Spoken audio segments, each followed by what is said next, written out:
Okay, let's start. Well, as I mentioned, this is just some disclaimer here. Today, I'm not going to be telling about any specific exam cases or question from the GMC or from the academy that I attended. And also, all the things that I'll be saying will be just my personal opinion. I'm not saying that everything that I'll be saying are entirely correct or it's not going to lead you to getting very great marks in the exam. But these are just going to be my personal opinion. And also, this is not a promotional webinar. So everyone here who have already joined, you can ask other people to join as well. Also, I'm not gonna hold back any of the information today, so you can ask anything you want, and I'm gonna be providing every tip that I've learned when I prepare for the PLAB2 examination. Thank you. Yeah. Okay, well, let's move on. Well, I'm gonna be talking about my journey to my PLAB2 exam. I finished my platform exam in October, and as soon as I finished my platform exam, I started to attend the academy. I've already booked the academy as soon so that I can attend immediately after my platform exam. I also rented a place near the common station, but just a quick reminder here. So if many of you haven't attended any stations, any stations, make sure you check the place that you're going to be renting and make sure you write some kind of agreements and make sure if it is possible, please choose a place without a landlord because we had a problem with the landlord when we were renting the place when we were attending the academy. So it was really a headache for us back then. So was just a tip about the renting the place. Then I already attended the online class before I attend the academy. So I think many of the academy are currently providing online classes. So it will be a great idea to attend the online classes before we do the in-person classes. Because when I attend the in-person class, there are um, many hasn't been attended the online classes even though they have been provided with a link. So this could really help with some kind of a second time reminder when you are attending the in-person class. And then I arrived to the academy. As you know, in Conversation Academy, they don't provide with the notes until the end of the academy. So even before that, my journey was a really harsh one because I really forced myself to study all the time. So even in between the breaks, in between the breaks of the in between the breaks of the session, I try to practice with my colleagues and friends over the academy because I cannot know the I can I cannot understand the grips and the type of the exam. So I try to practice things even before the academy is finished, and then I try to practice with my friends, seniors, colleague.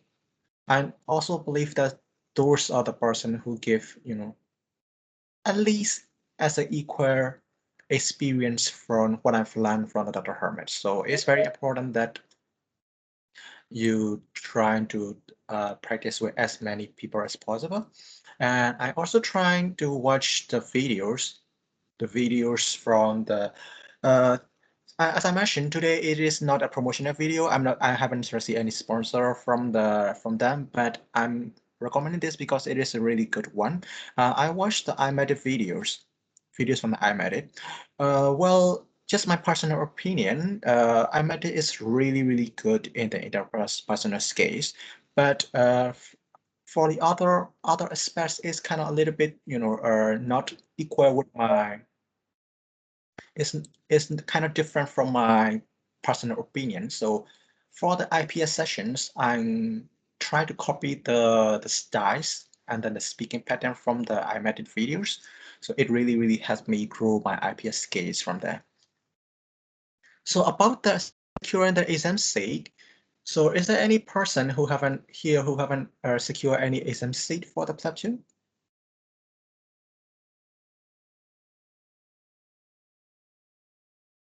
I think this is okay. The crowd is a little bit shy. So okay, well, Well, I'm just to be sure, is everyone can hear me?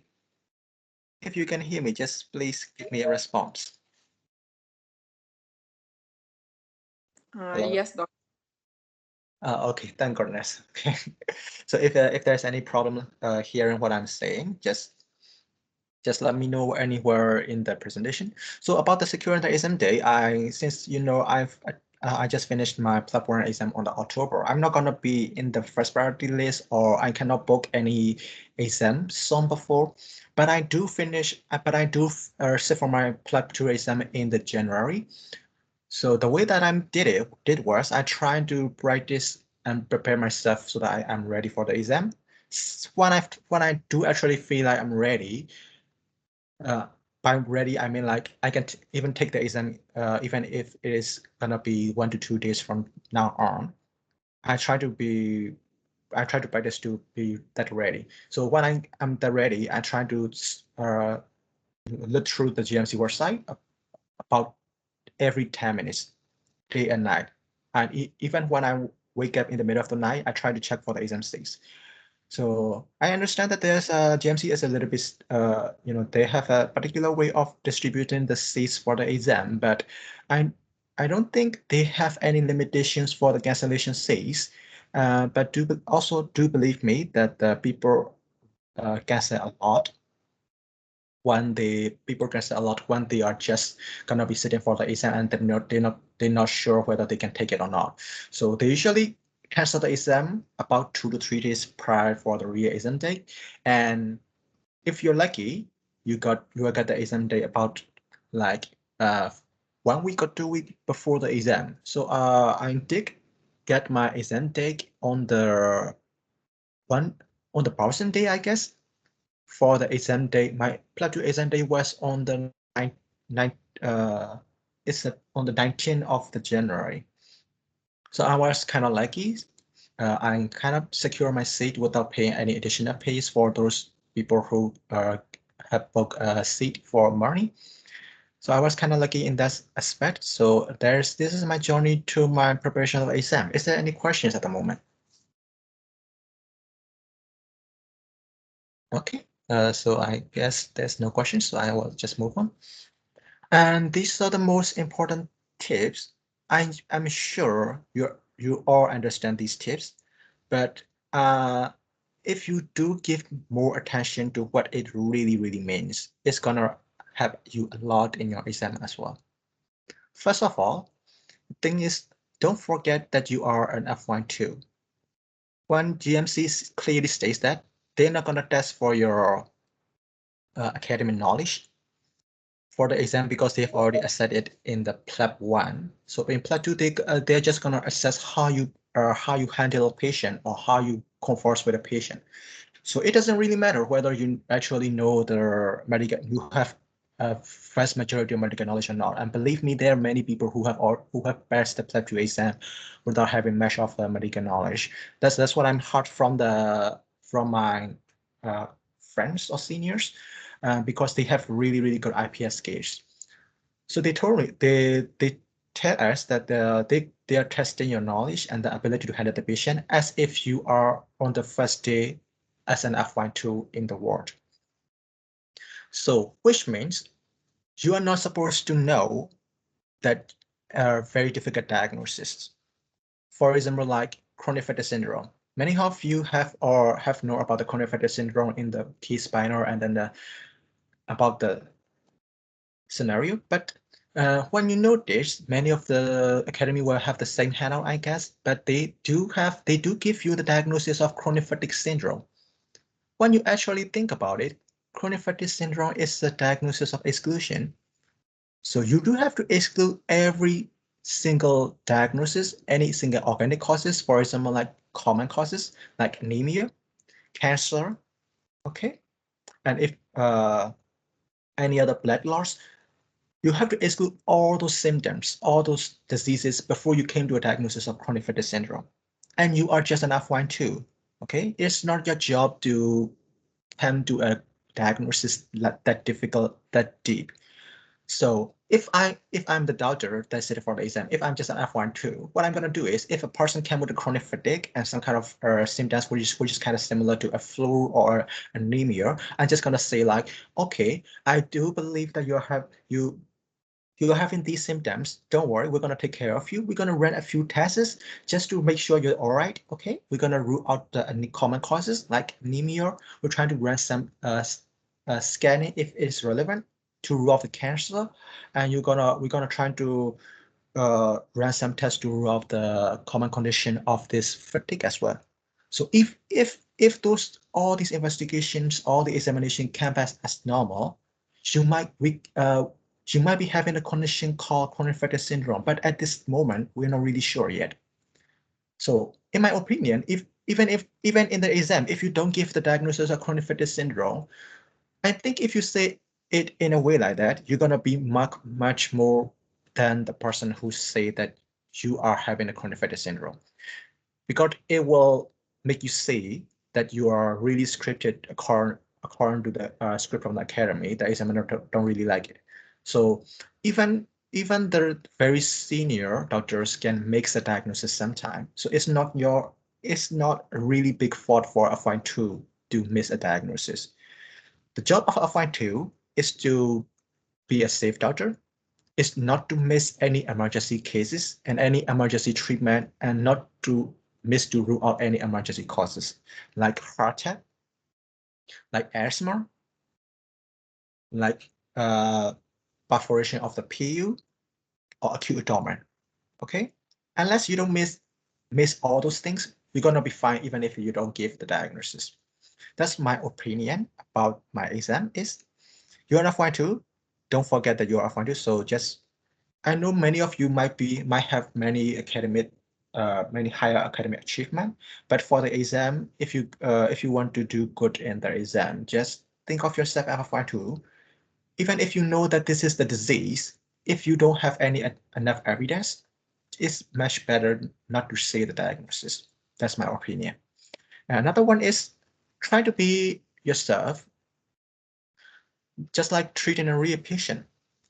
Be yourself means like, just like when you are sitting in a clinic and providing treatment to the patient, and use your own words rather than those words from the academy, so that it is gonna make you different or stand out from the others from the examiner point of view. It really do you good. And if you're really treating a patient, if you will be less likely to be following a script. Okay, this will make you to get a less chance of getting less mark from the exam.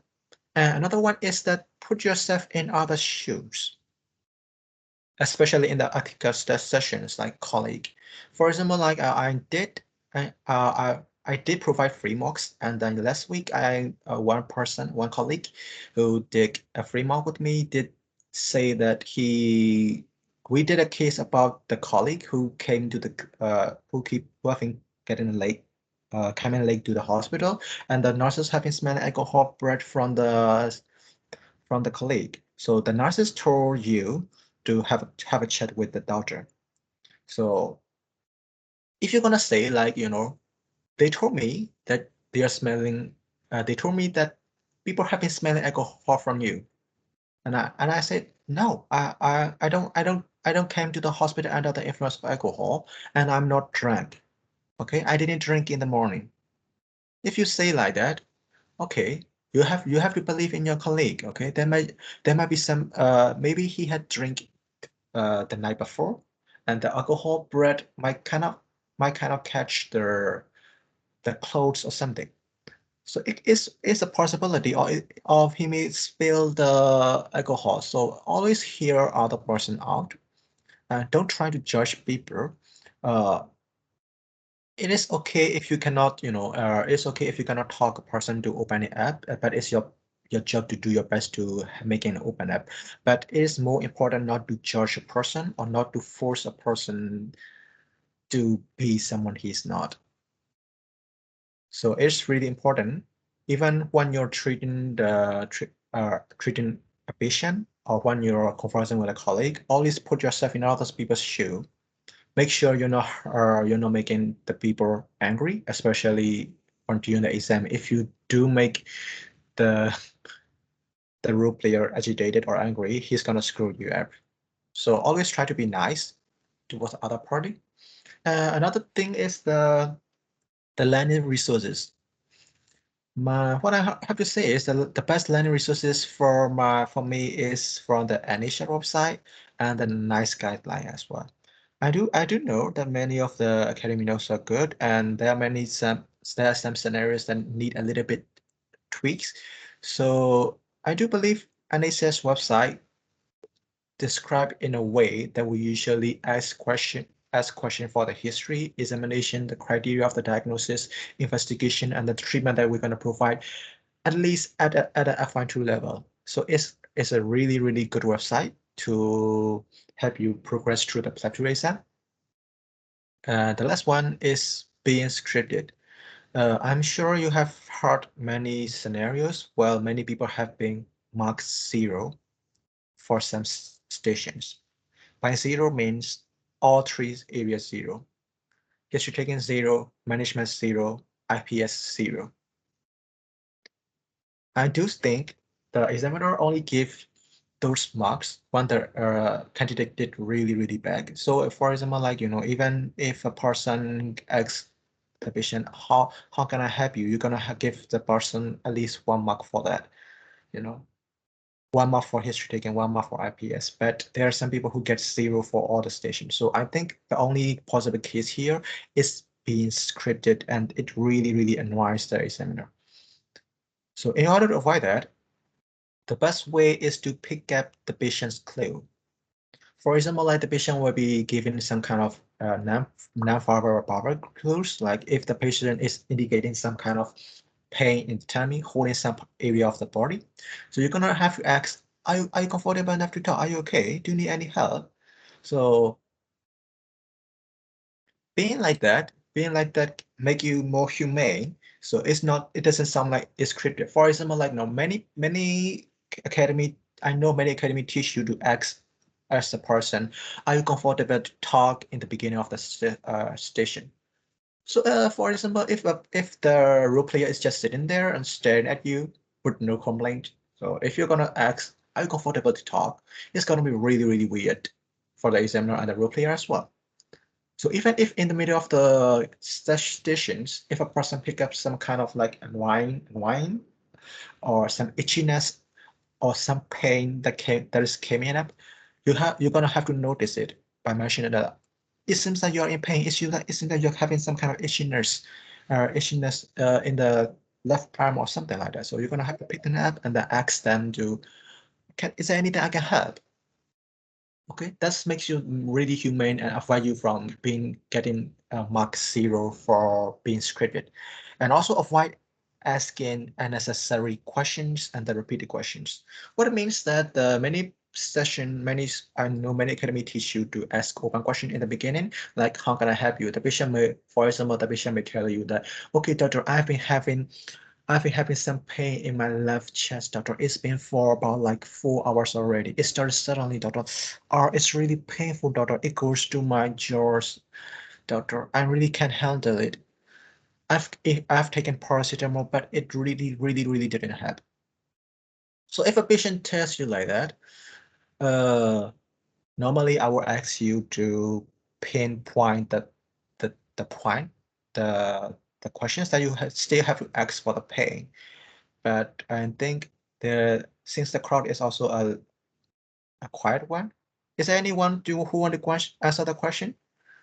Like which points that the candidate has to ask for the last case that I mentioned? Okay, let me repeat the question again. Doctor, I have this severe pain in my left chest, and it's been going on for about 4 hours, doctor. It's really, really severe, doctor. I'm trying to take paracetamol, but it didn't really help, doctor. It also goes to my jaws. I can really bear it, doctor.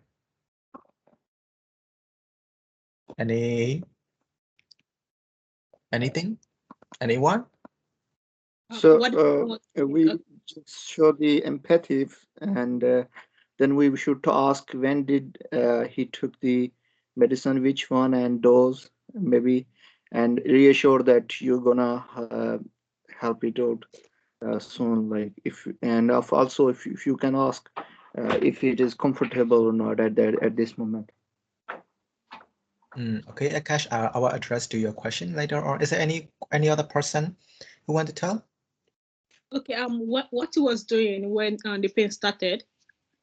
Then for the patient to score the pain and if there's any progression. And then is that everything? Anything that makes it worse. Okay. Well, first of all, Akash.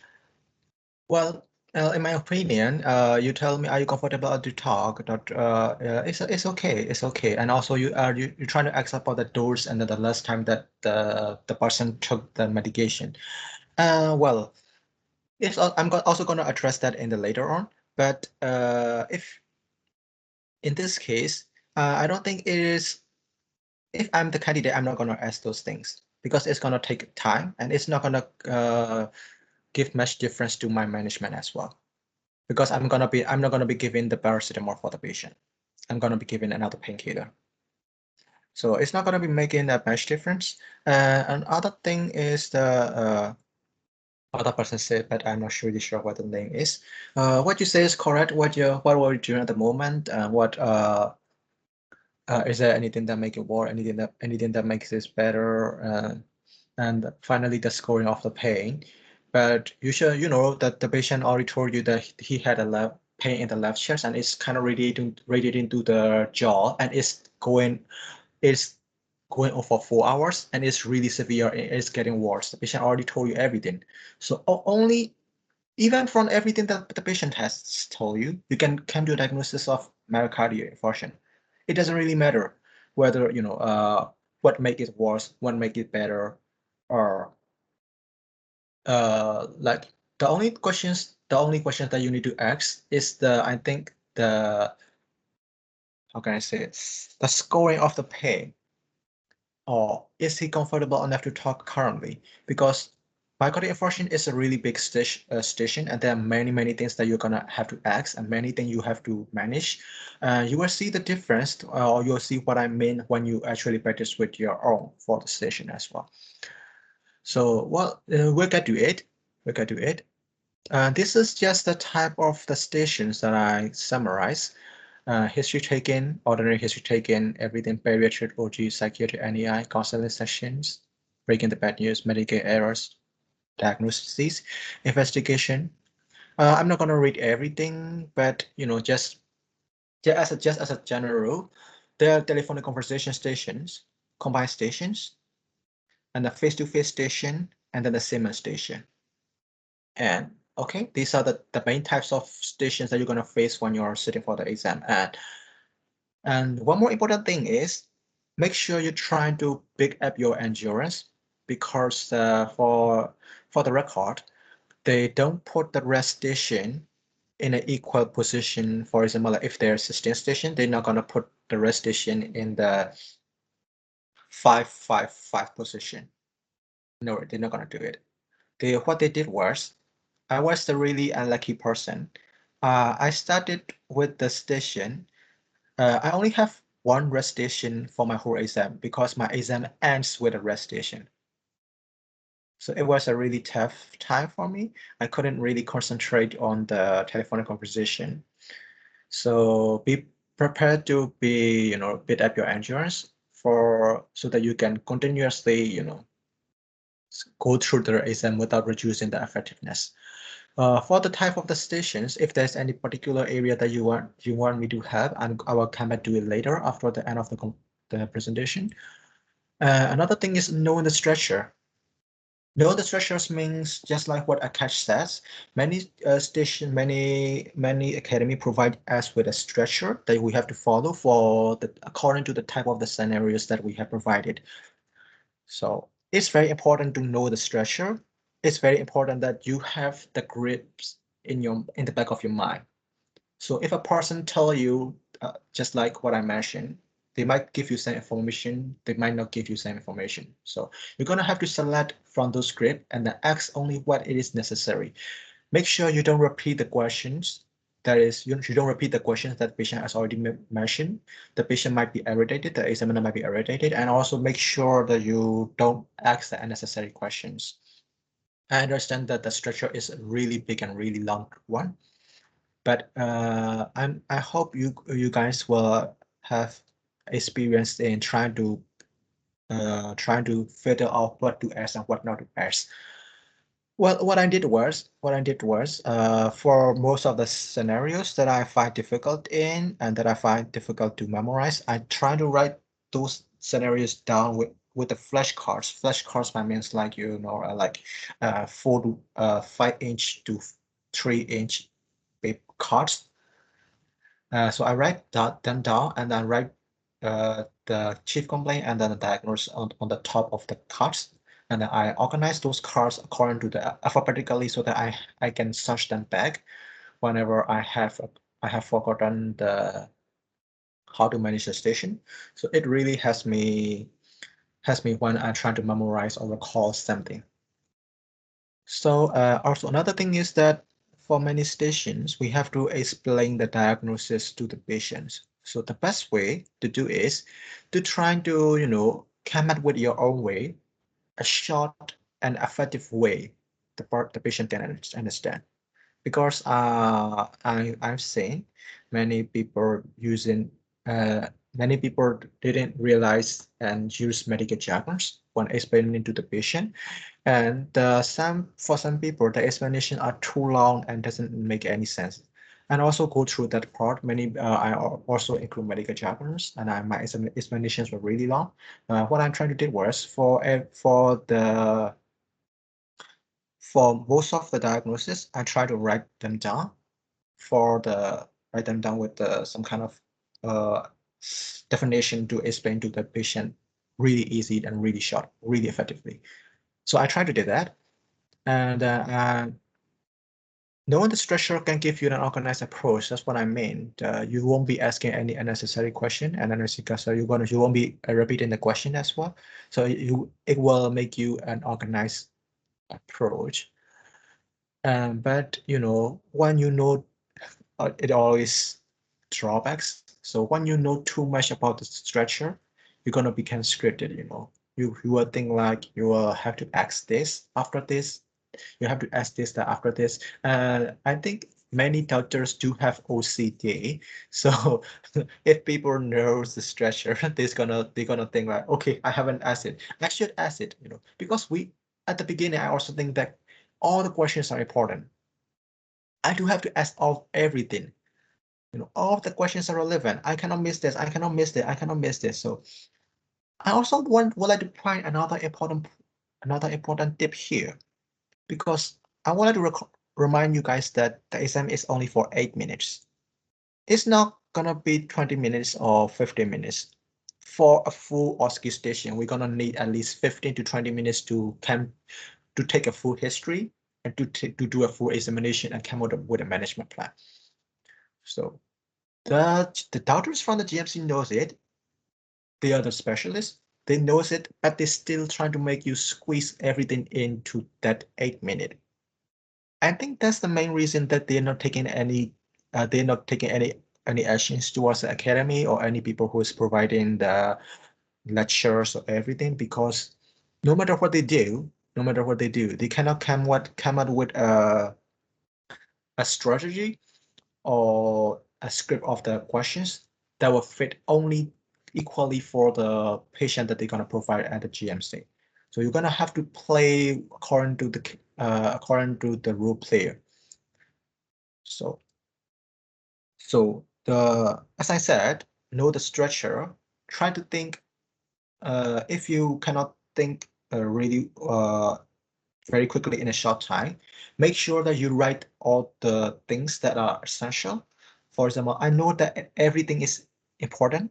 You have to categorize it. You have to rank it. Which thing is the most important thing? That's why I said for myocardial infarction, for the previous case, you can already diagnose that he has a heart attack. and the duration is already 4 hours. So what I'm saying is you have to rank it and you have to eliminate the things that are not important so that you will be having much more time for the interpersonal skill and for the management part as well. That's my tip for it. So is there any questions for up to now? Oh yes, I have a question. Okay. You said the diagnosis for that one is MI. So do you have to ask other questions to rule out possible diagnosis, like Yes, differences? definitely. We have to ask them as well. For the MI, just for your information, if you're gonna follow the script, we're gonna have to ask the Socrates, and we're gonna have to exclude the diagnosis of the chest pain, for example, like pneumonia, PE, and the trauma, and some kind of pneumonitis, and then the what else that it could be some lung cancer. So any happy zoster, there's so many things that can be possible, but you have to think which is more important, and you have to exclude only those things. And also in the past medical history, everything is important. For example, like, have you had any similar attack? Do you have any, how hard your has been recently? Like, any cold or any cold can precipitate the pericarditis, myocardial pericarditis, any flu, and then any trauma to the chest recently, any exertion recently, and for the past this medical history about the diseases, you have to ask about hypertension, diabetes, heart disease, cholesterol, congenital heart disease. So you all know what I mean, right? So there are so many things that you have to ask, or everything is important, but you have to you have to categorize which is more important. You have to, if you cannot think, if you're gonna try and think, I would like to advise you to write the things down that you decided that you will only ask those things if a person can, if a person comes with such a complaint. That's my idea behind this. So is there any other one who has want to ask a question? Yeah, so what I understand, let me know if I am wrong, that this is the best way to manage the time, because as you said, we have 8 minutes, so it's our job to manage the time. And they already know that we can't make a lot of differential diagnose. So when we pick Yes. up a diagnose, go with the diagnose and ask just most relevant disease, one, Mhm. two, and go with the essential questions and go with the management. So have a lot of time for, like, maybe 3 minutes at least for management. That's what you want to maybe try to say, that avoid the unnecessary and questions which are necessary, but because of the time they become unnecessary. I won't say unnecessary. I won't say unnecessary, but I would say less important. But as I said, according to the role player, if the role player is indicating some signs or anything that you have to notice, you have to ask those things in more detail. For example, like, some for myocardial infarction, people may have a chest pain. For associated symptom, you have to ask any shortness of breath as well. And some people say, "Oh, I have a shortness of breath as well, doctor." And there, there are many candidates who will ask in details for the shortness of breath as well. But just for my personal opinion, I'm not going to ask much for the shortness of breath. I only ask just one question: does it come together with the chest pain? He will say yes. Okay, thank you. That's it. I might can have a shortness of breath. Any pain can induce a shortness of breath. Okay, even if you ask, I don't think that's gonna give to any relevant findings in later on. Like, what make it worse, what make it better, how long has it been, what make it progress. I think all those things are unnecessary. Personally, this is just my personal opinion. So that's what I mean. So everybody get it? Okay, well, if there are people who doesn't agree with me, it's totally fine. I'm just sharing my personal opinion. You guys can also go with your own structure. These are just tips. I'm not gonna say I'm not saying that I'm entirely correct or anything. I'm just sharing my experience. So feel free to disagree. Another thing is understand the market skin and timing. As I say, for me personally, I divide the timing into 4 into 4. Many economies say that we have to divide the timing like 5-3 for history, 5 for history, and 5 for history and 2 for management, or 5 for history and 3 for management, and 6-3. But for my personal opinion, I was just like them, I couldn't finish history in time. And when I reached the management part, I was rushing the patient, and it really, really makes me look ugly. And it drops a lot of impression from the examiner point of view and from the patient point of view as well. Nobody likes it when you're rushing the patient, even when the patient is an emergency patient. So in order to give plenty of time to the patient, I always trying to fit my timing into 4 into 4. So that's how I get time for adequate interpersonal skill, for adequate management part, and having a two-way conversation with the patient. That's my opinion. And another thing is the marking scheme. Marking scheme means uh 4 marks for his tracking, 4 marks for management part, 4 marks for IPS. That's what I also want to mention here, because they're only gonna give you only 4 marks, even if you take history taking for 5 minutes, 6 minutes, 7 minutes. It doesn't matter. The longer you take history, more time for the history, the less you will get mark for the management part and the IBS case. So again, it's a matter of choosing which is more important. So I decided to ditch the history taking part.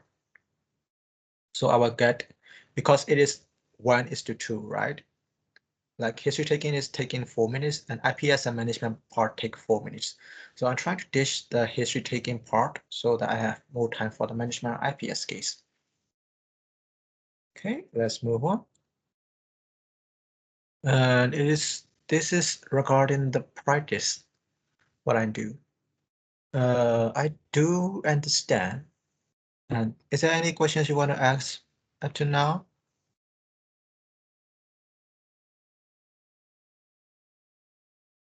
No? Okay.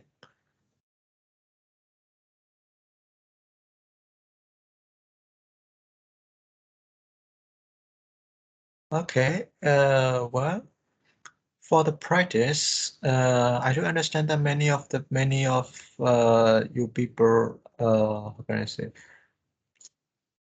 There are some people who can be a really good role player, but there are also some people who cannot act adequately for to have the best. Okay, okay, okay. Who's who's doing it? Can you please not mess up with the presentation?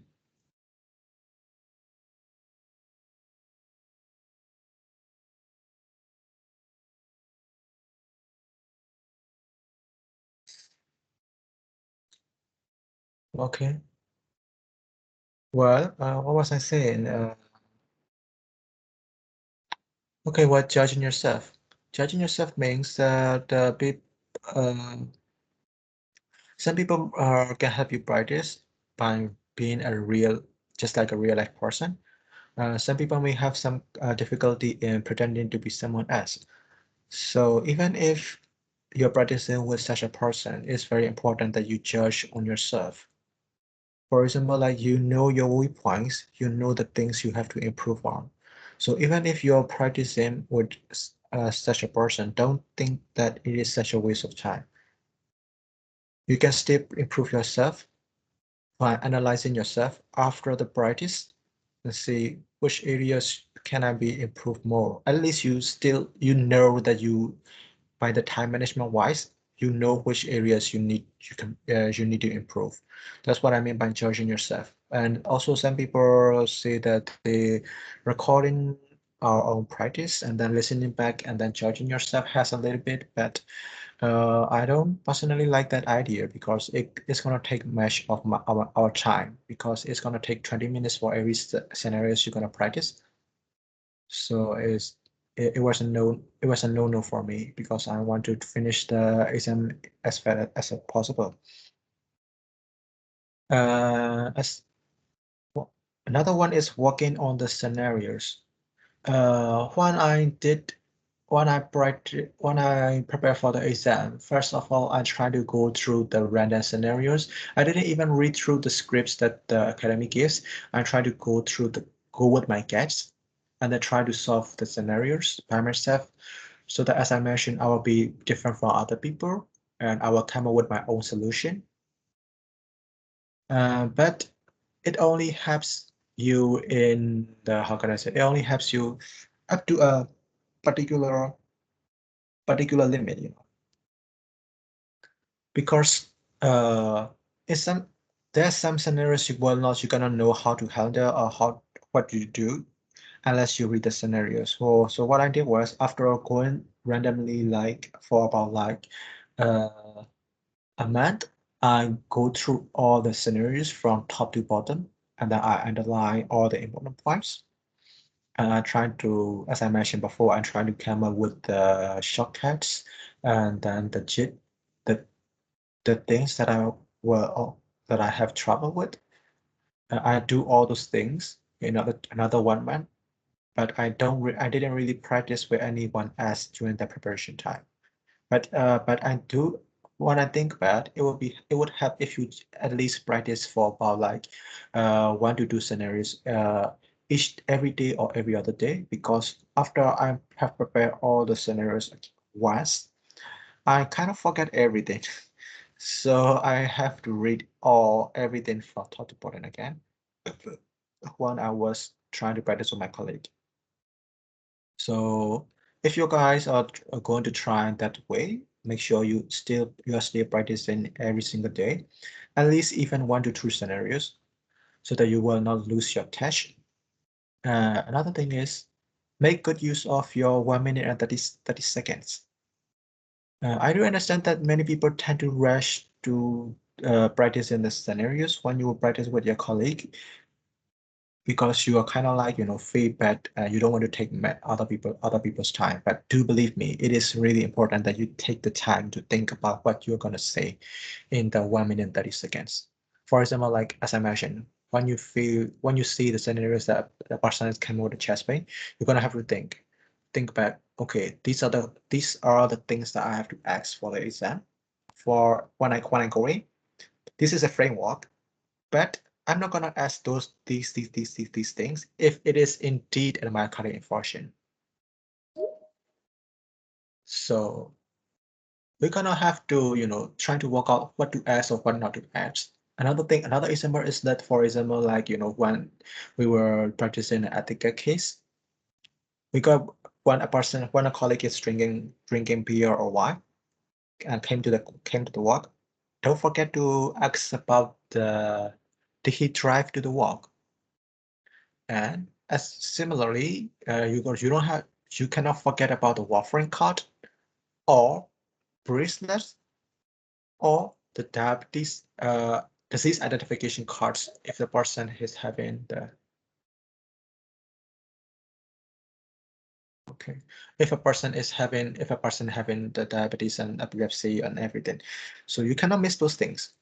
And also, if a person have a stroke, you cannot forget about the DVLE.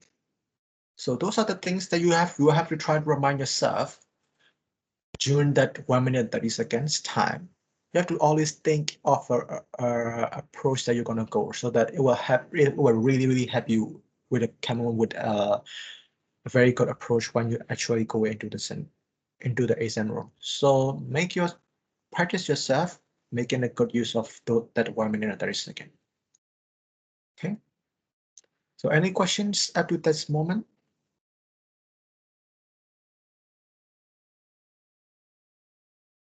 No? Okay. Just FYI, guys, it's gonna finish. And yeah, it is. Huh? Tell me. Sorry, doctor. Uh-huh. You the 1.5 minute. What is exactly that 1.5 minute? Is it part of the 8 minutes or before? the 8 before minutes? 8 minutes. It is before the 8 minutes. They give you 1.5 minutes to think, to read the scenario outside the cubicle when you are washing your hands. I see. So we formulate our differential diagnosis that time itself. Yes.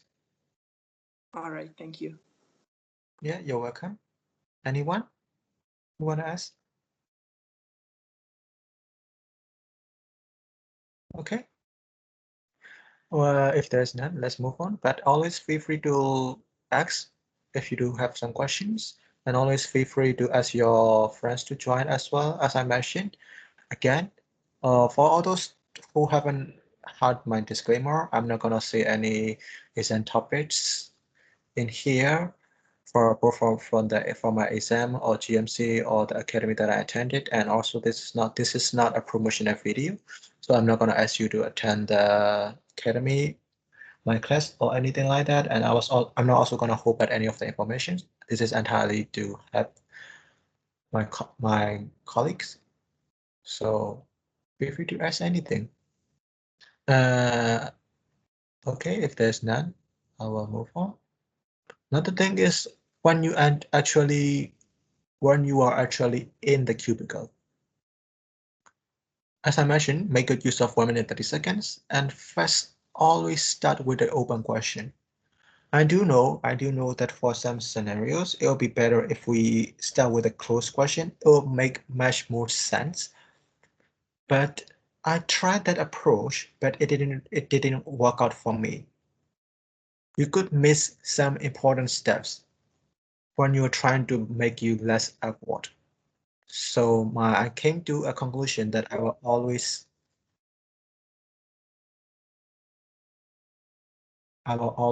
why are there two Akash?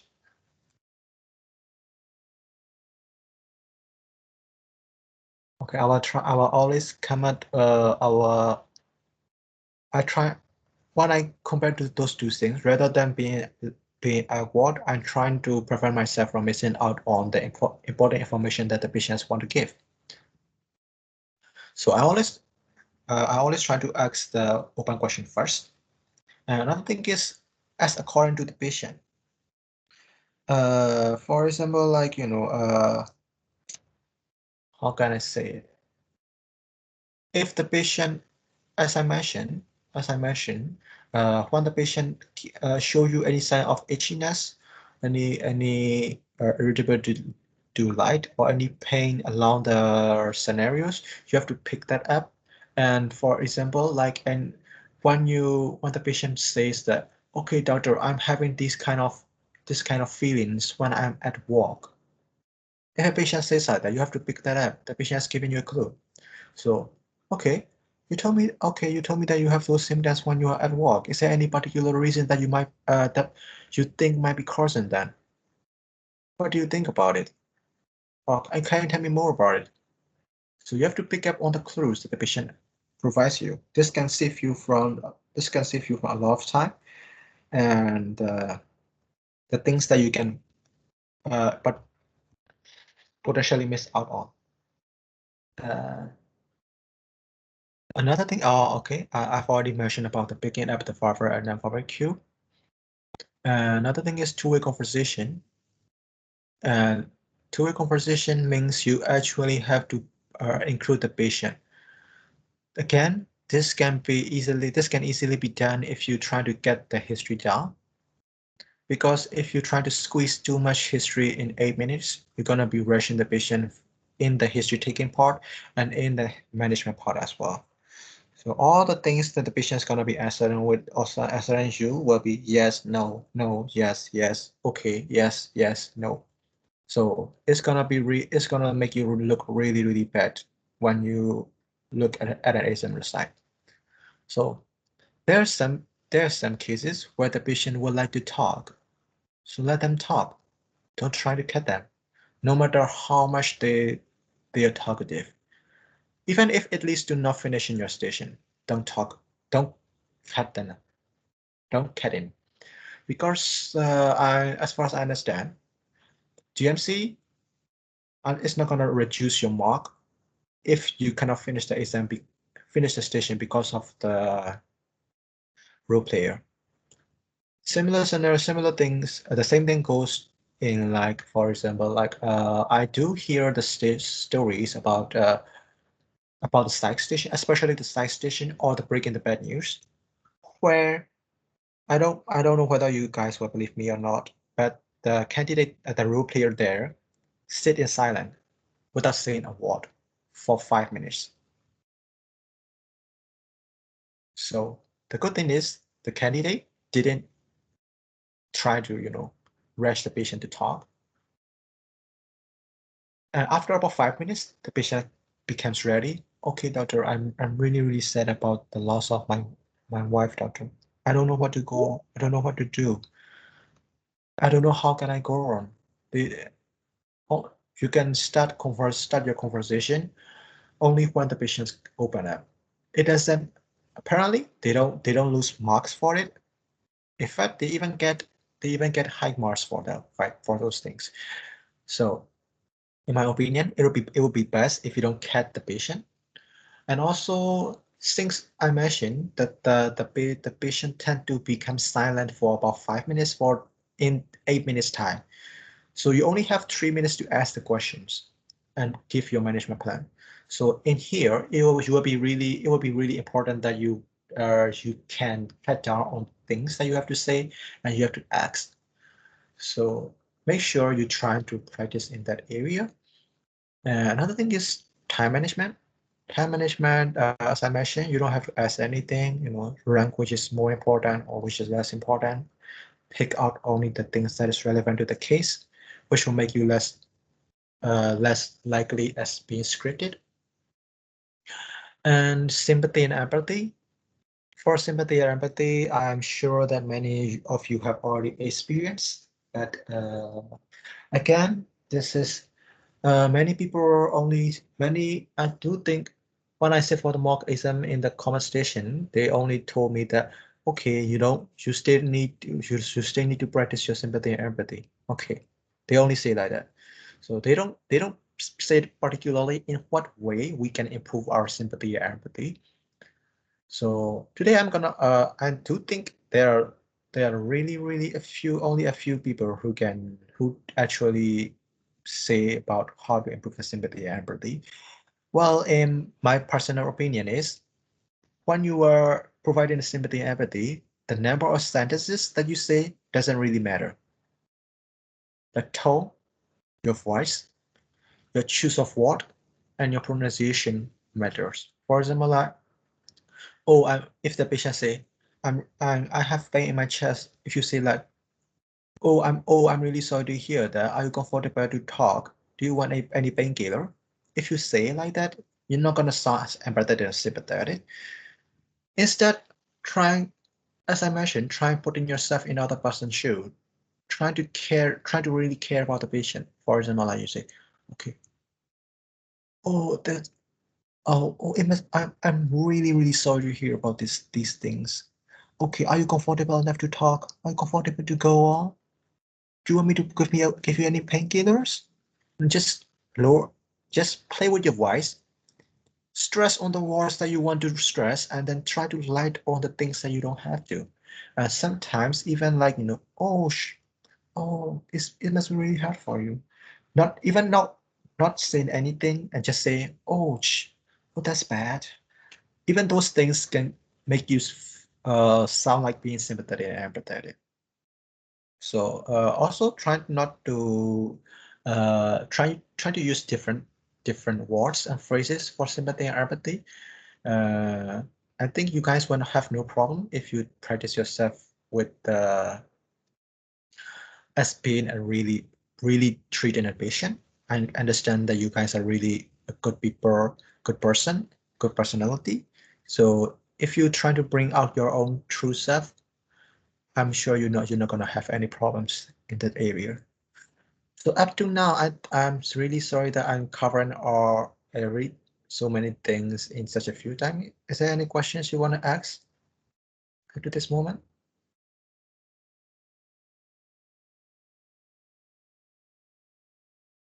Okay. If there's data, I will still go on. Another thing is ICE. Many people say ICE is good, ICE is bad. It's all depends on you. What I did was I asked ICE according to the case, if it is relevant or if it will help me finish my history taking faster. I do ask them. How can I give you how can I give you a reason more about this?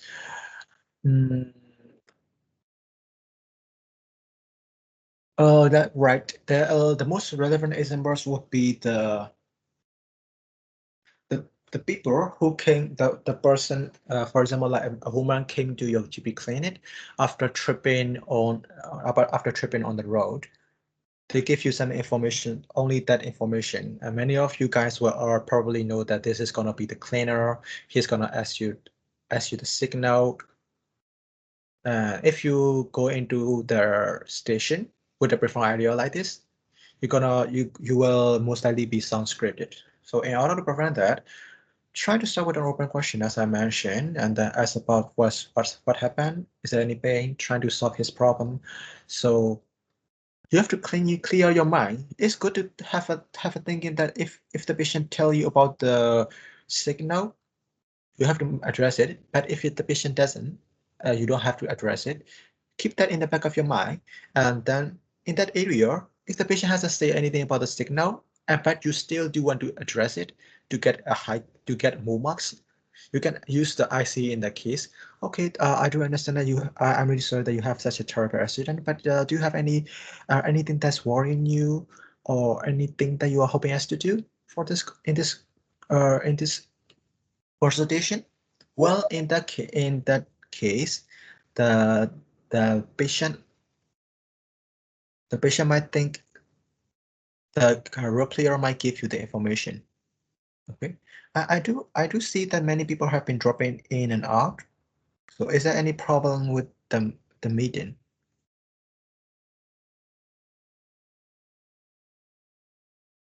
No? Okay, come on guys, give me some figures.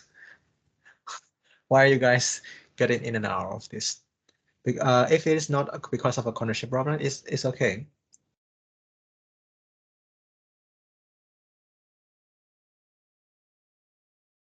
Okay.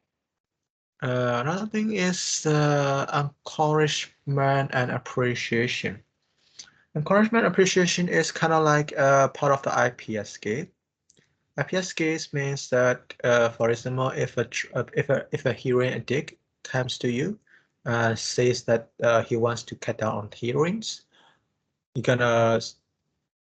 have to encourage the patient for coming to the clinic. That's a really, I understand that it's a really big step you have to take. I do know that it's not easy for you, but let me tell you this. You did a really great choice coming in and seeking help today. Don't worry, we're gonna help you overcome this obstacle no matter what. Okay, so these kind of walks can give you a very good marks in the IPS scale. It's only gonna cost you about 10 to 15 seconds. So encouragement and appreciation is important when relevant.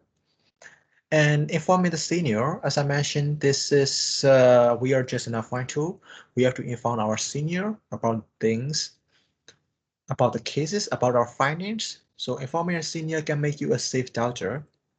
And another thing is the letting patient choose the management part. This in this particular area, many people say that because we don't have time, we have to let the patient choose which area to talk about. But I beg to differ. Again, it depends on the case. I just told one of my colleague that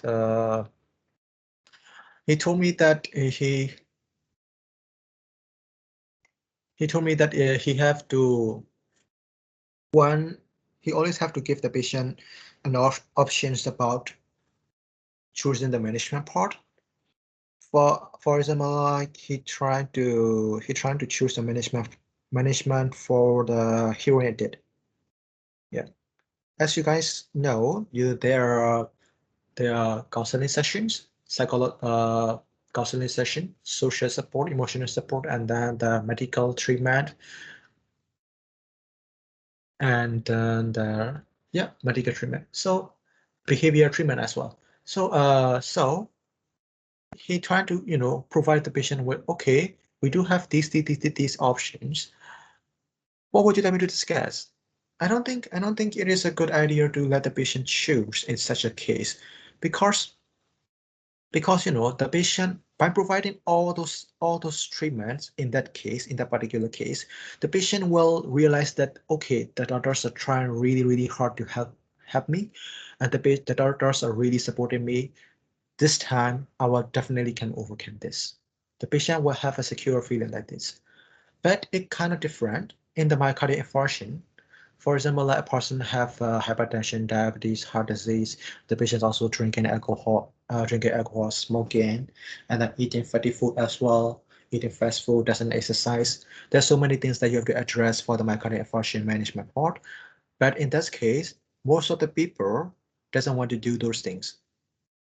So for such a case, you have to provide them with the options of what can be done. Like, for example, like these can be done to reduce the similar tests in the future. But what would you let me to discuss in this area? So you have to give an open question like that for those cases.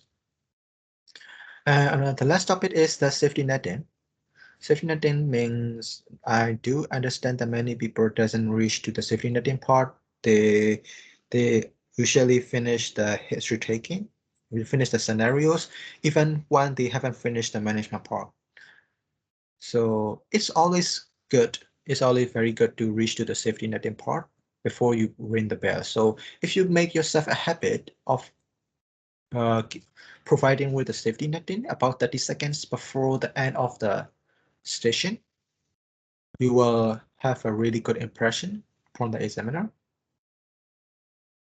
because these things are necessary, especially for cases like people taking warfarin or insulin. These are really important. Okay. Well, is there anyone who want to ask questions up to now? Yes, Doc, Mm-hmm. on concerning the ICE, Uh-huh. when is the best time to ask concern? Is it after exploring the symptom or after asking about the differentials? Mm, people have different approach. For example, like I might usually ask the ICE even after asking about the symptoms. Okay, that's for the concerns now. Yeah, they ask about ICE after asking about the symptoms. They do that is that their approach, and I usually ask those things usually after I finish asking all the history taking.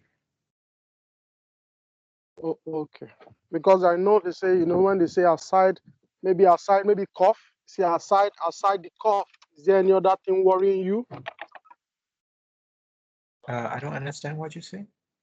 Can you No, I repeat? said for the concerns. I've seen videos where they said, when they say aside the cough, what's your main worry? Mm-hmm. So I'm asking a question like that, which I feel is the concern. At what point do you ask that? When you say it in a way that you just did, you have to ask it after you ask the symptom. But Okay. it's gonna be the same as, do you have any other symptoms besides from the cough? So I don't think it is a good way to use the ICE there. But if you do want to use like that, it'll be more appropriate to use it after the symptoms. Okay. Does that answer your question? Okay. Yes. Thank you. Okay. Anyone else?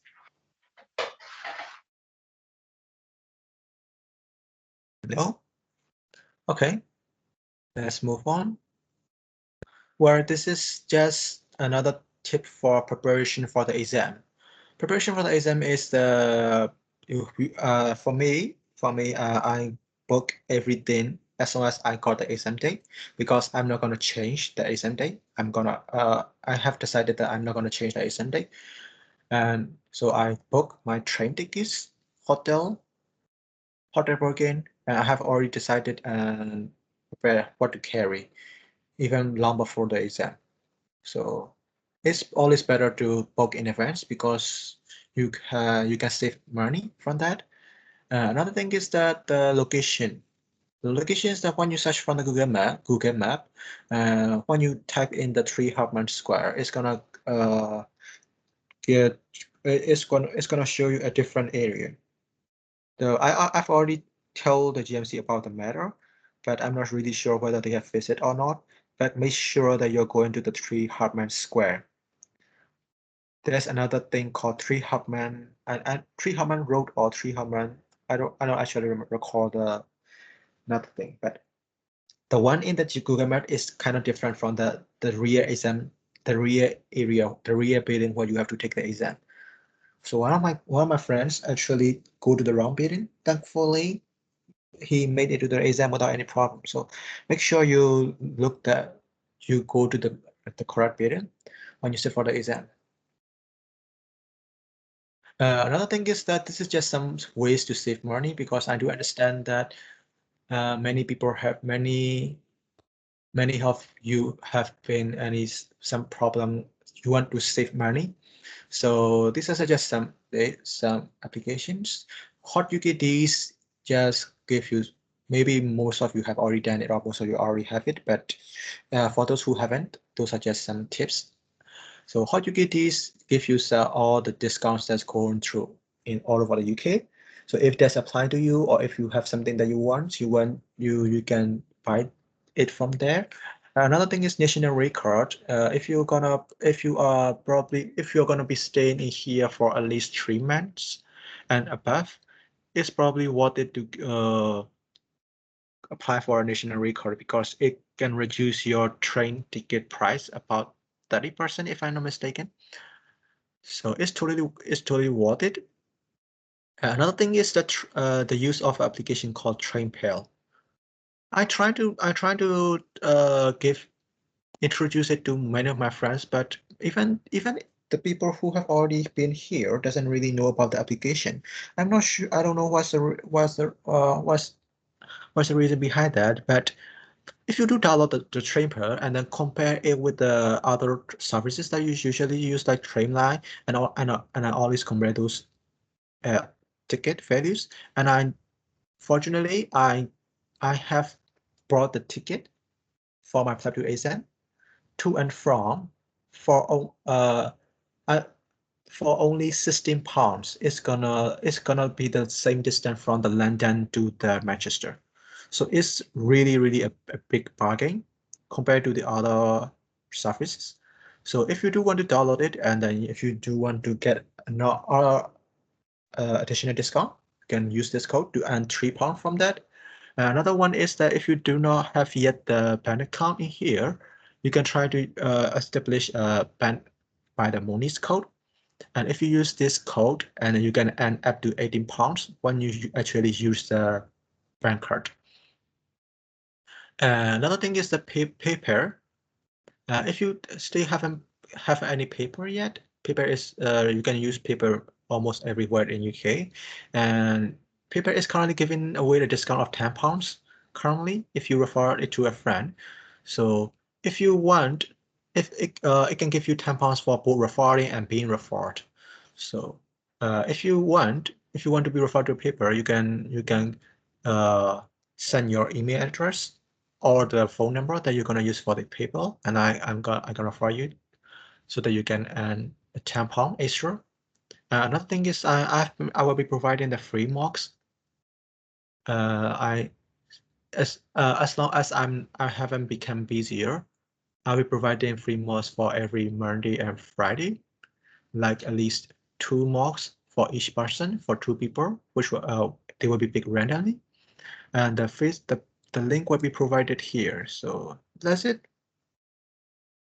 That's all the thing that I have to say currently, and I also try to copy the link for the free mock in the chat box.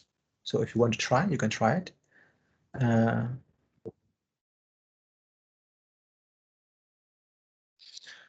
And if there's any questions you want to ask, also by the way, my next free mock is gonna be Monday, so it's the poll is still open up till 6 p.m. 6 p.m. GMT UK time. So if you want, you can try your luck in the comment section of the post. Also, if you want to try for further free mocks, you can have a monitor on the page. Okay, that's everything that I want to tell today.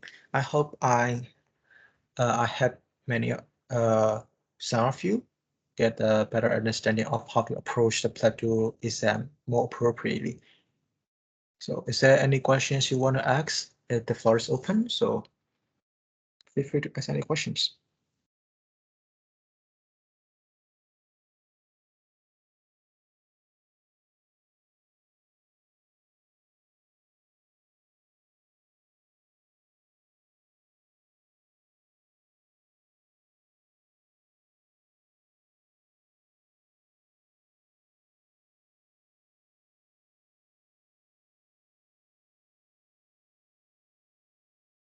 So no one. Okay. Doc, where can we find this recording later on? Well, I will try. I'm recording. I have already recorded, so I will try to upload it in my page. About the link. Yeah, if there was no problem with the recording. All right, thank you so much. No questions. I thought many people told me that many people have asked me to help with the chapter and they have questions to ask and everything.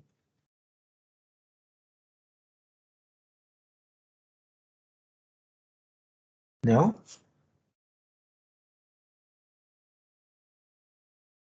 Okay, well, if you have questions to ask, I will be here. Doc, hello. Hello, yeah. Yes, Doc, please. What approach your management? How did you go about your management? My management approach. Yes. Yeah, my management approach is I try to how can I say it? First of all, I try to say like, okay, how can I start this? It's kind of different from case to case, but I'm gonna choose one case just to give you an example. So if let me go back to in the exam scenario. Yep. Okay. I mentioned that this is encouraging appreciation part.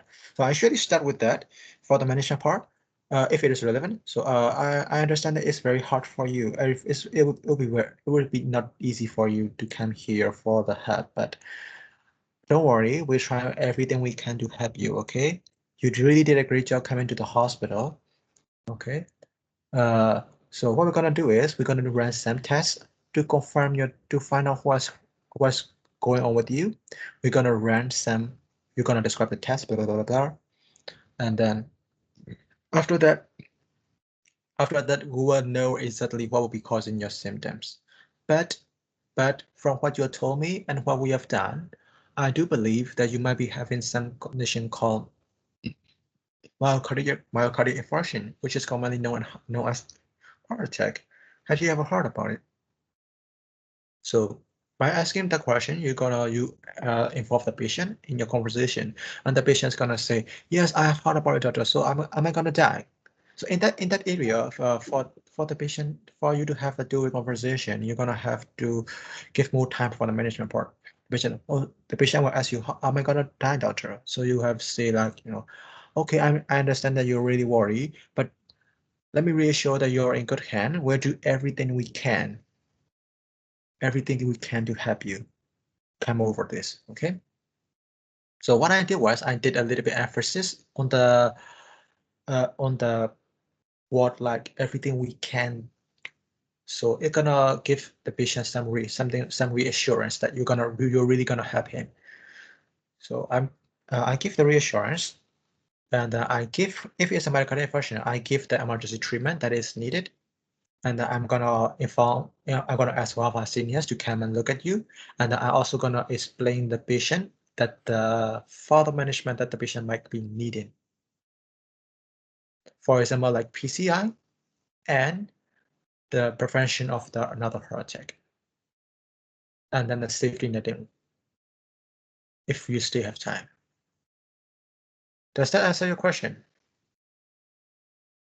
Yes, thank you very much. Yeah, you're welcome.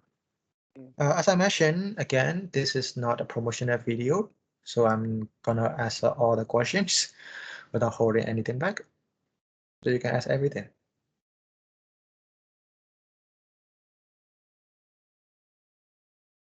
And can I ask how to manage time in combined stations, especially in procedure? Procedure. Yeah, there's someone who asked me in the chat as well. Is Ali here? It's Akash. Yeah, I know you're Akash. Yes, I know you're Akash. The one person who asked me is Ali. I want to know whether she is here or not. I guess she's not. Well, too bad for her. Yeah. For the combined station, usually, oh, you're for the combined station, so you do know that they suggest us to divide the time for like 2 minutes. 2 minutes for history taken, 3 minutes for examination, 2 minutes for management part. Well, again, like as you know, it is the matter of getting down on the history even more because you're gonna be actually examining the patient. So what in my opinion, I would divide it like history taken 2 to 3 minutes, examination 2 minutes, and the management 3 minutes. Because for the examination, they only gonna ask you to examine a specific area or specific part. They're not gonna ask you to examine everything. So it's gonna you can finish it within 2 minutes, I think, except for the catheterization station. So you have to know. Make sure you look into the inside of the station, like what is the mannequin, and then what is the procedure that you're gonna have to do, and then depending on that, if you're gonna have to take more time, try to reduce this, the duration, the time you take for the history taking part. But I don't really want you to cut down on the management part.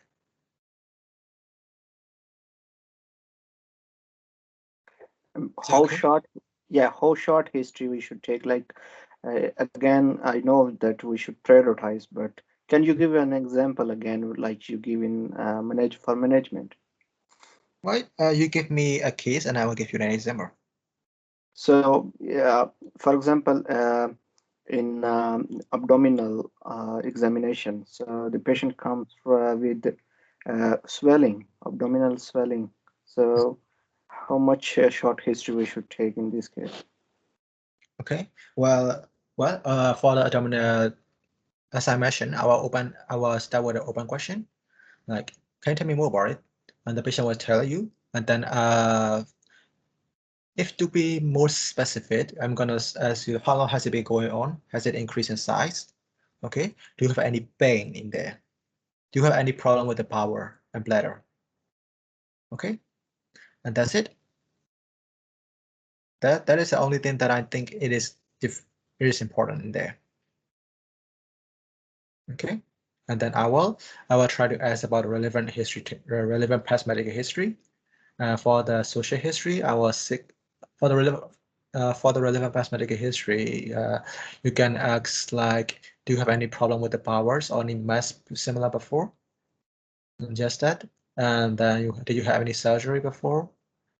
And it could, for the mass, if when you think it could be a cancer, or it could be a aneurysm, abdominal aortic aneurysm. So for the cancer, you're gonna have to ask the specific signs symptoms of cancer, like weight loss of weight loss, abdominal aortic aneurysm, like hypertension, any connective tissue disorder, just like that. Any family history of similar condition, any surgery performed on you. then move on to the social history. But the social history doesn't really contribute to that. So think in the 1 minute 30 second. If you think it is not important, social history might not be important for the abdominal examination, skip it, because most social history is not relevant. So social history. So yeah, I think that's it. That's the only thing that I'm gonna ask. And then I'm gonna move on to the examination. If you think it is it also depends on your history. For example, like if you think it is a C stomach, you have to ask about the diet. The patient will reveal the case when you are asking the history. So does that answer your question? Yeah. Thank you. You're welcome.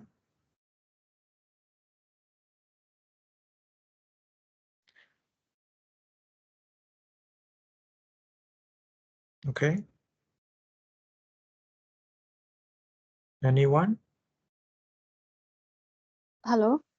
Yeah. I joined late, so I don't know whether it has been covered or not. Can you please tell the approach to telephone conversation? Approach to the telephone conversation. What do you mean by approach? Which part specifically that you want to know? Yeah, sometimes the patient is calling, and sometimes we call the patient, and then how do we start it? Okay, most of the time you're gonna be calling the patient because no one's gonna hold the line, making it busy. Yes. When session for you in the ward. So for most of the, I do think you can assume that you will always be calling the patient. Even for the emergency case, they do one. I actually forgot the name, but they usually tell you that it is on the emergency call list or something like that. I'm not really sure, but it means that the patient has call you from home because it was an emergency case, and you have to call her back. So it means something like that. So most of the time, you're gonna be calling the patient yourself. So what I did was I introduced myself, and then I asked who I'm speaking to, and I confirm the date of birth, and then the address of the patient.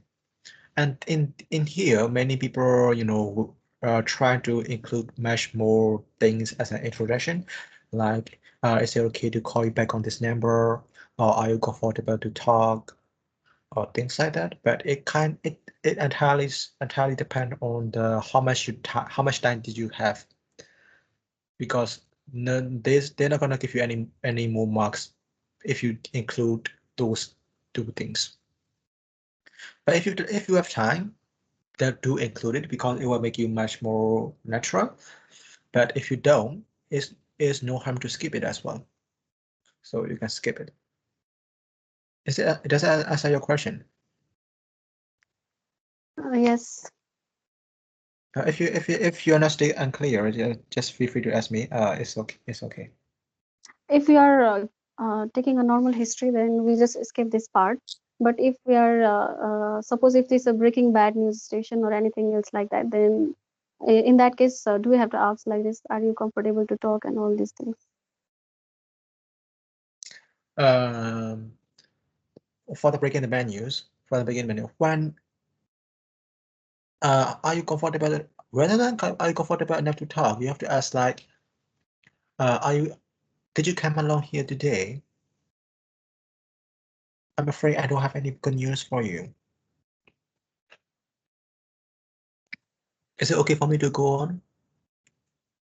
So just before you break the bad news, you have to calm down the patient by saying those things. For the history taking part, if the patient has pain, you have to ask the patient if the patient is showing the pain. As soon as the patient shows, you have to recognize it, and then address it, and then ask, are you comfortable to talk?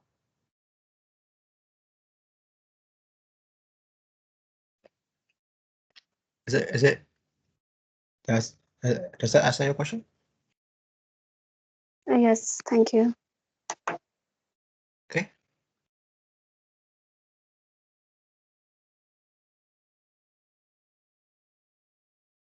Anyone?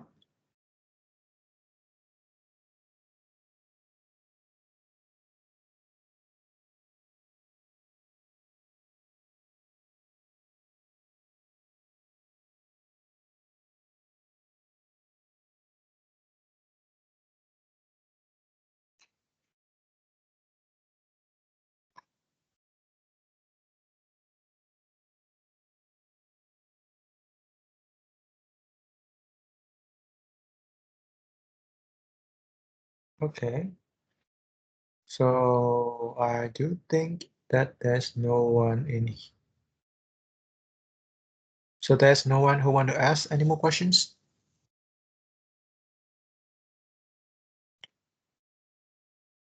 Okay, just for your information, I'll still be here if you do want to ask until the 5 p.m. So if you guys have something else to do, feel free to leave. I will be uploading the recording if it is intact. If you have any problem.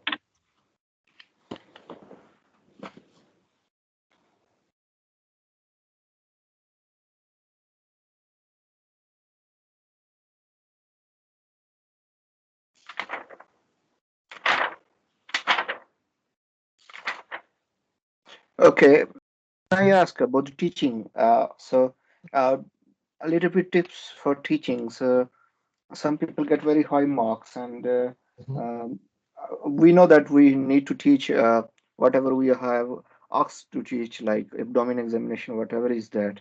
But there are, of course, there are something they are trying to look into you, like teaching skill. And so, if you can elaborate that, please. Yes, sure. But before I answer that, is there any one of you who have heard any particular tips for getting those full marks for the teaching sessions? I just want to know whether it is the same as what I'm thinking as well.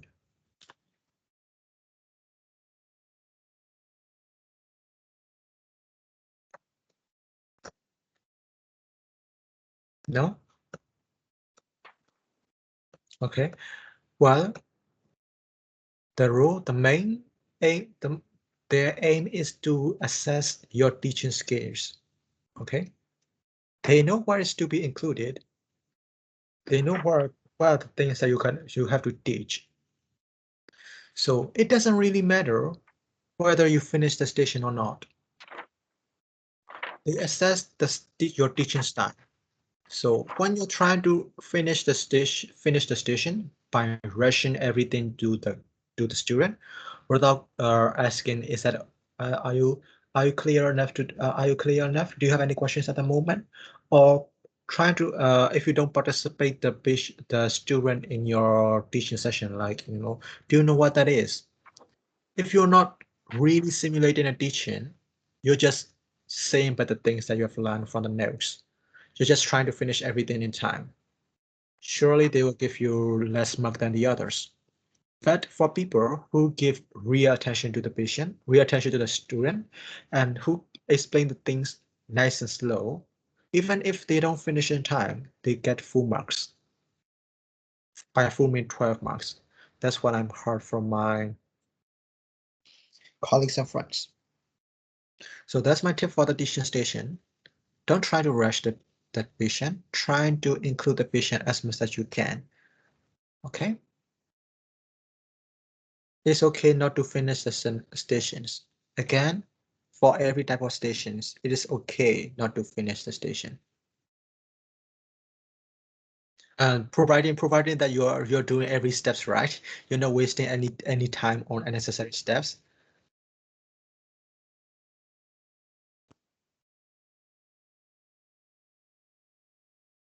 Sorry, give me.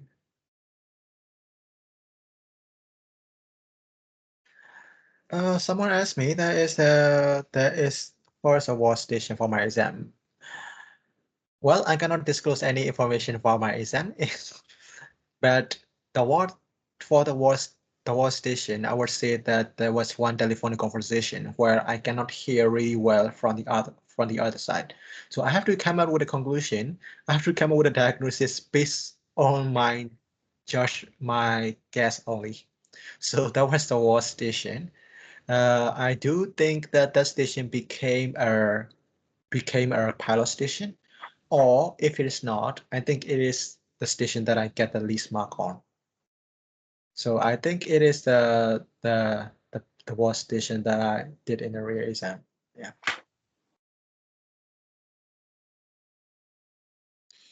Any suggestion for that kind of situation?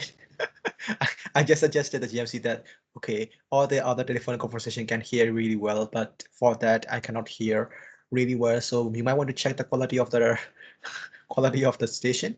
So I don't really know whether they check or not. Just pray that if you didn't do really well, just pray that station will become the pilot station.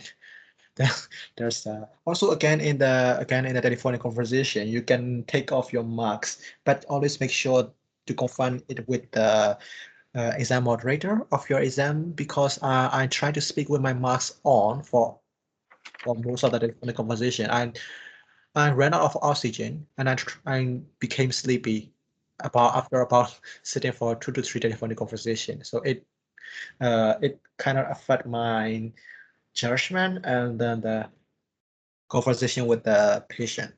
So just some ideas. Try to sit back, relax, try to be comfortable with your breathing. Yep. Is it okay? Try. Okay, you're welcome.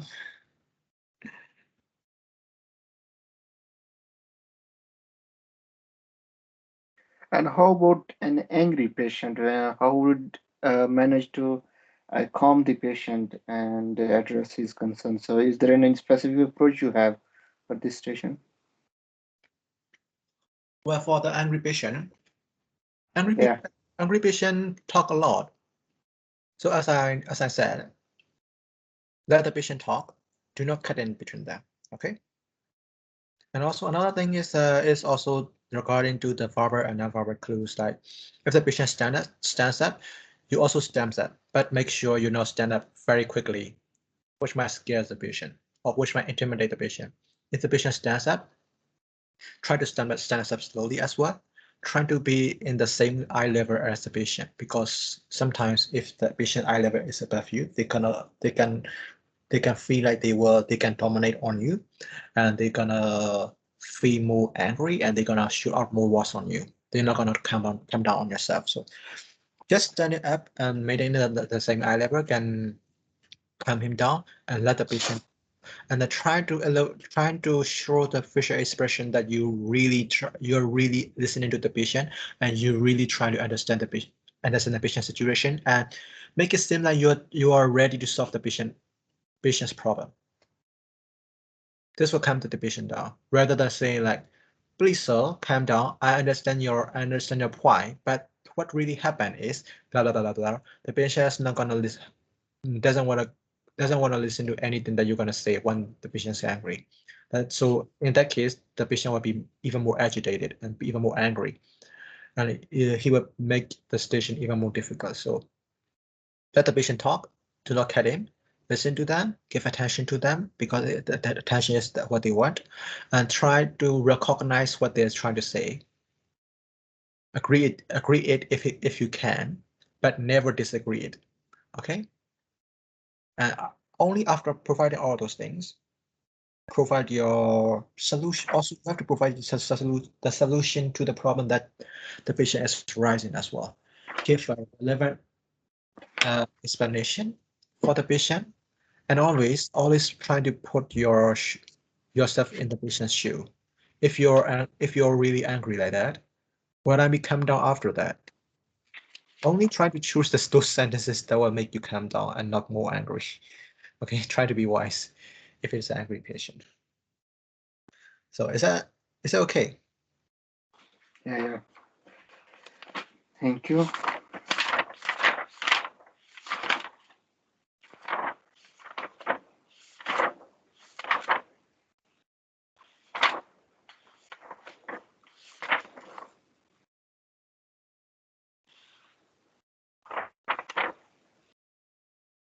And can I ask about the patient refusing the treatment? What specifically that you want to know? So there are a lot of examples here. Let me choose the one.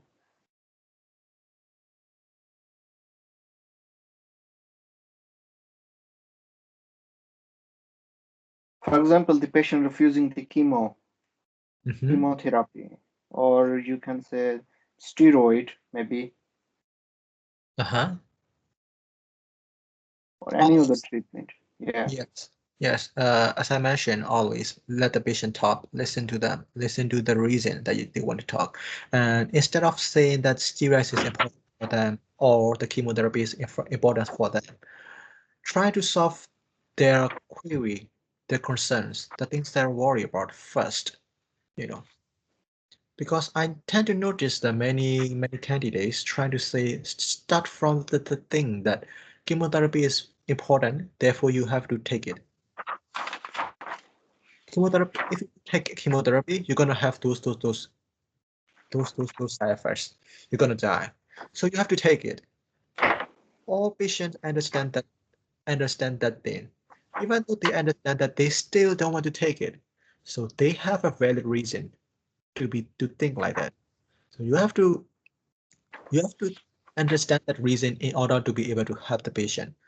So when you face a patient like that, listen to his side of the story and try to understand why he is refusing the treatment.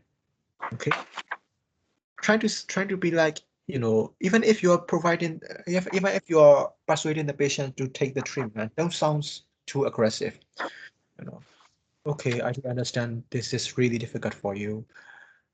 I do understand these side effects can be annoying, but don't worry. But I will try my best to make those side effects go away. I will talk with one of my seniors, and I'll try to find a solution for you. Would that be okay? If you tell the patient like that, the patient might consider the chemotherapy again. But if you start with a conversation like chemotherapy is very important because if it is essential to treat the cancer, but the patient is getting more irritated of the side effects of the chemotherapy rather than the disease progress of the cancer. So most, especially in the people in UK, prefers the quality of life over the quantity of life. So no matter how long you're gonna live, they don't want to live a life with a poor quality of life. So you have to provide a solution for the problem that the patient is facing. That's the way to persuade the patient. Also, another thing is that people have a misnomer about having to have agreement from the patient if you are sitting for a treatment refusal station, but it is not the case. If you can just persuade the patient to think again, you have done really well. So you don't have the patient doesn't have to agree. If the patient does listen to you and try to weigh the pros and cons again, it's your win. You have done your job. The final decision has to be made by the patient. There's nothing you can do about it. Even the consultant cannot do anything about the patient final decision. The patient has a right to choose his or her own life and treatment. So is everything clear now? Yeah. That's really good. Thank you. Yeah, you're welcome.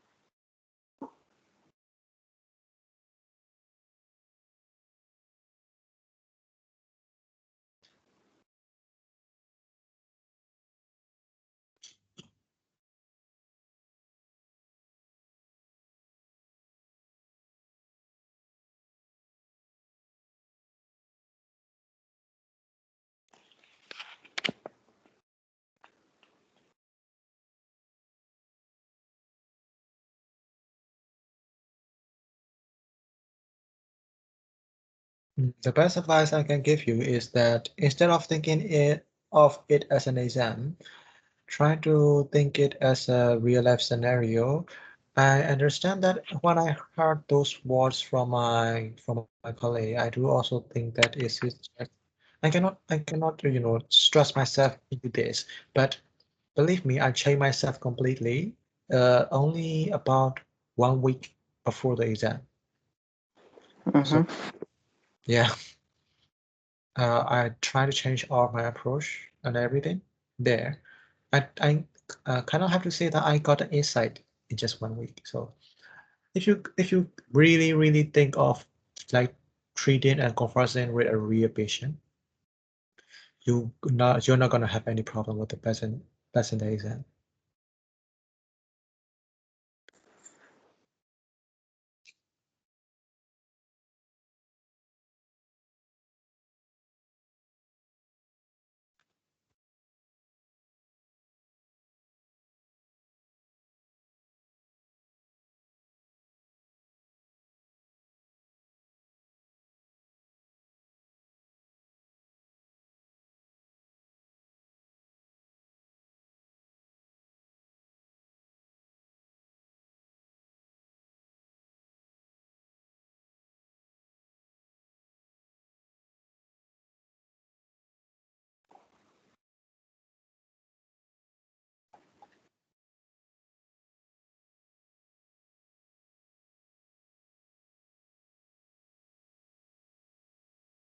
Okay, is there any feedback that you want to give me regarding my presentation, my tips that I give you today? It's okay. It's okay to give bad feedback as well. It's totally welcome. An honest opinion is much better than just sugarcoating for me. So just feel free to tell me or post it, write a review on my Facebook page as well.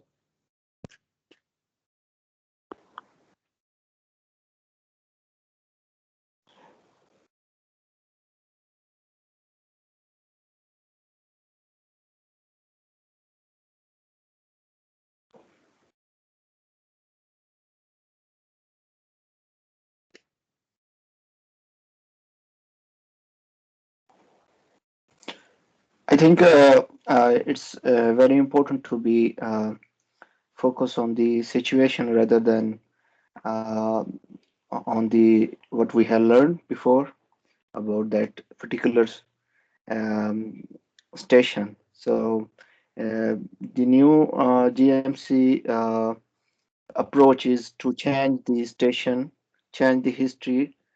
After every couple of weeks, they change the scenario. So as you told that how to be natural, how to be focus on the situation and the patient rather than just giving all the information that really helped today. And these tips will really help for me as well, in particular. Thank you. Thank you. Well, I want to tell you that don't stress too much on whether the GMC changed it or not. Believe me, before I sit for the exam, what I you might even be surprised that I did or prepare all those things. I even prepare for the COVID cases. So I went in thinking that every patient might be having a COVID. So I even learned about the quarantine rules and the tests that we had to take, and then the treatment regarding the conservative treatments, and then the medication as well, and admission to the hospital, about the quarantine rules of the contact or the context of the contest. So I tried to learn all those things, thinking that they might want to include such a important case in the exam before when I go for the exam. So it's good to prepare for everything. It's good to be prepared, but the most important thing is that just be, how can I say it? If you got the general flow, general concept of what you have to do, you I think you will not have any problems sitting for the exam. Yeah.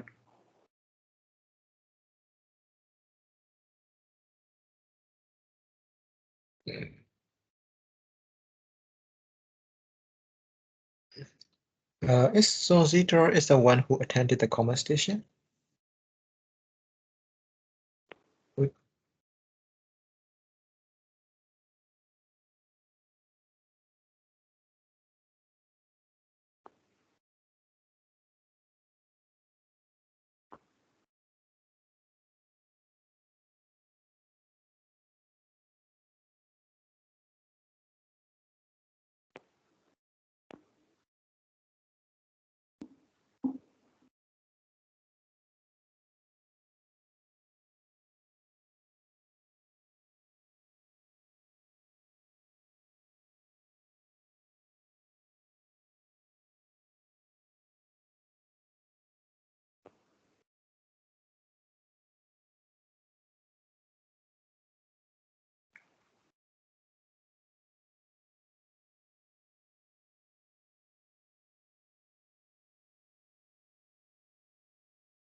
I'll still be here until another 12 minutes.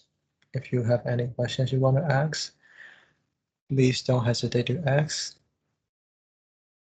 I didn't know that this is also the case for most of the people around the world.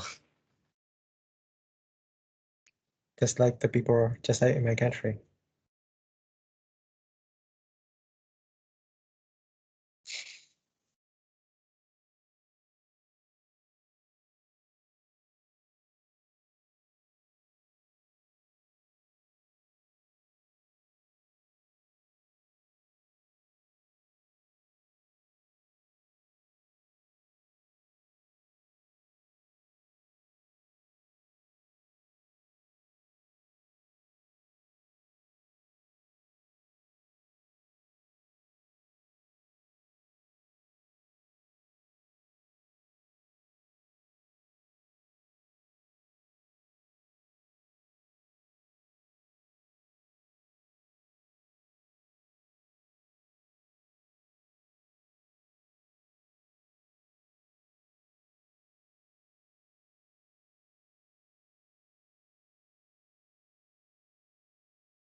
Some people say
well, I'm not sure who this is, but for the example game, I'm not sure whether you are there or not, but if you have already passed the PLAB1 exam and try to prepare yourself. When you're ready, when you feel that you're ready, try to check every 10 minutes. There will be cancellation states, but I'm not really sure whether there have been any changes in the latest GMC rules or not. But I think there is because if they don't open the cancellation state to the public, they are gonna be losing 800 pounds, at least 800 pounds per day. So they will be releasing it to public as usual. So as just like me, maybe you can try to book a cancellation seat and best of luck on that. And I know it could be a little bit heartbreaking because you're gonna be having to check like uh 30, 30 times per day or even more than that. But do believe me, I did get my booking. So best of luck.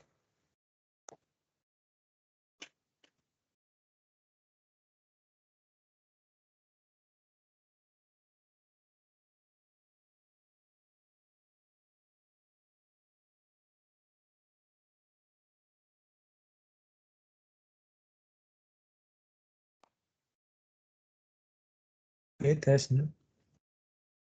I will wait another 5 minutes.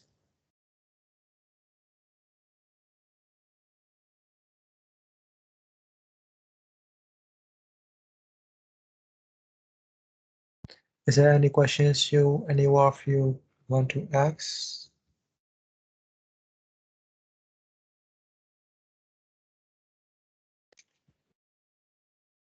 I wonder if I were in your place, I would be full of questions.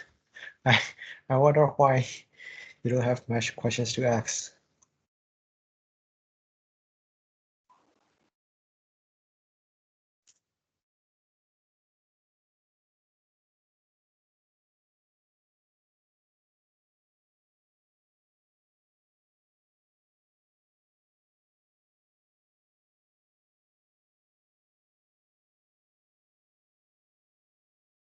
Sorry, I didn't switch on the button to move around the slide, but I open it so you guys can look around if you want for the slides.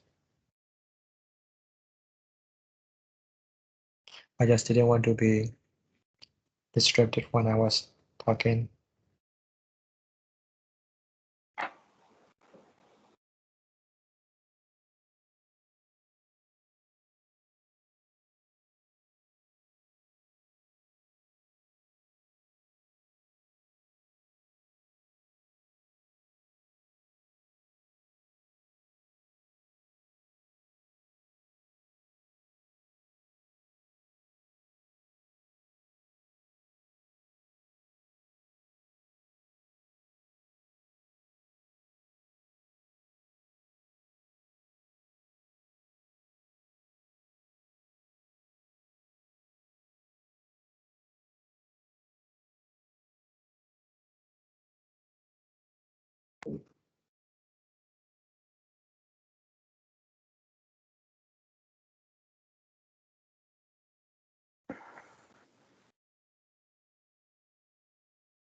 Okay, I think no one has any questions to ask.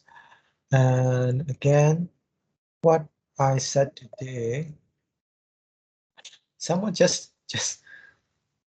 someone just wanted to try, just wanted to try.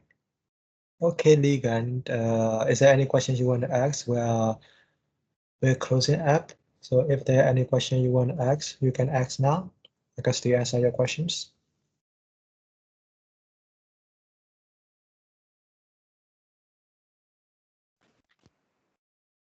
No? Okay. Well, what I said here today can be a little bit, not important, just like a general view, but if you do really think seriously, I think those things are the things that have led me to get in those marks and practice, of course. Not just reading through the binary, the cases over and over again. So I still couldn't remember some of the cases up till now, but the ability to adapt according to the situations helped me with my exam. So I hope you do give the things that I mentioned today seriously, and then maybe have you can pass the exam with no problem as well. Best of luck, everyone. Okay, it was nice talking with you guys. Okay, Thank see you. you. Welcome. Okay, if you guys still want to try for the free PLAB2 mark, you can comment on the link that I given in the comment bars. If not, it's okay. Bye bye. Have a nice day. Take care. Thank you very much.